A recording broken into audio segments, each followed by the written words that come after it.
মা আমাকে দুটো ভিক্ষা দে মা, ভগবান তোর মঙ্গল করবেন। এই নিন। এই ভিক্ষাটা আমাকে দাও দিদি, আমার বাচ্চাটার খুব খিদে পেয়েছে। ও আচ্ছা, তাহলে তুমিই নাও। দাঁড়া মা, তোর দরজায় আমি প্রথম এসেছি, ওই ভিক্ষা আমার ভাগের, তুই ওকে দিতে পারিস না। এক কাজ করো, ভিক্ষাটা অর্ধেক করে দুজনকে দিয়ে দাও।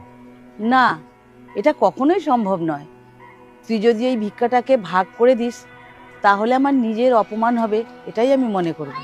কিন্তু মা, আপনি একটু ভেবে দেখুন, এই ছোট্ট বাচ্চাটার খিদে পেয়েছে। এই বোন বলছে ওর বাচ্চাটা কিচ্ছু খায়নি। এই ভিক্ষাটা ওকে দিলে ওর মা ওকে দুটো খাওয়াতে পারবে।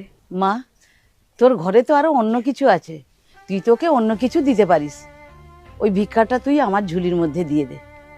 সত্যি কথা বলতে মা, আমাদের ঘরেও কোনো বাজার নেই, আমাদের অবস্থাও খুব খারাপ। আমরা এই মন্দিরেই যাচ্ছিলাম পুজো দিতে। আজকের দিনটা আমরা মন্দিরের প্রসাদ খেয়েই কাটিয়ে দিতাম। আসলে 2 মাস হলো আমার স্বামীর কোনো রকম কাজ নেই। দিদি, আমার বাচ্চাটা সকাল থেকে খালি পেটে আছে, আর ও যদি খালি পেটে থাকে তাহলে ওর তো শরীরটা খারাপ হবে। আর তুমি একটা মেয়ে হয়ে একটা মায়ের কষ্ট বুঝবে না?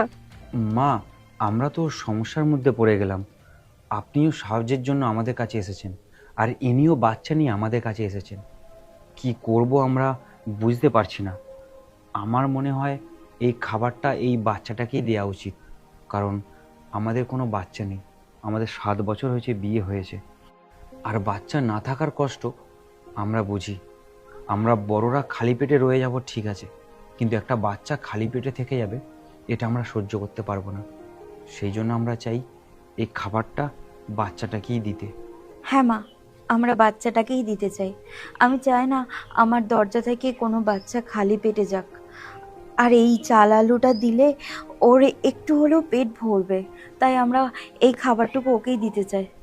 ঠিক আছে মা, তুই ভালো করেছিস, তুই সত্যি কথা বলেছিস। তুই যে সিদ্ধান্তটা নিয়েছিস, ভালো সিদ্ধান্ত নিয়েছিস। আমার আর কি, আমি যে কোনো অন্য দরজায় গিয়ে ভিক্ষা চেয়ে নেব। তুই বরঞ্চ ওই ভিক্ষাটা ওই বাচ্চাটাকে দিয়ে দে। এই নাও বোন।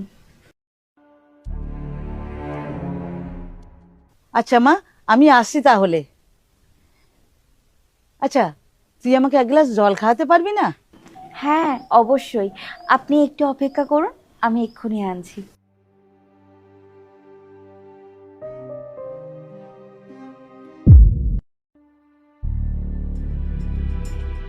বাচ্চা?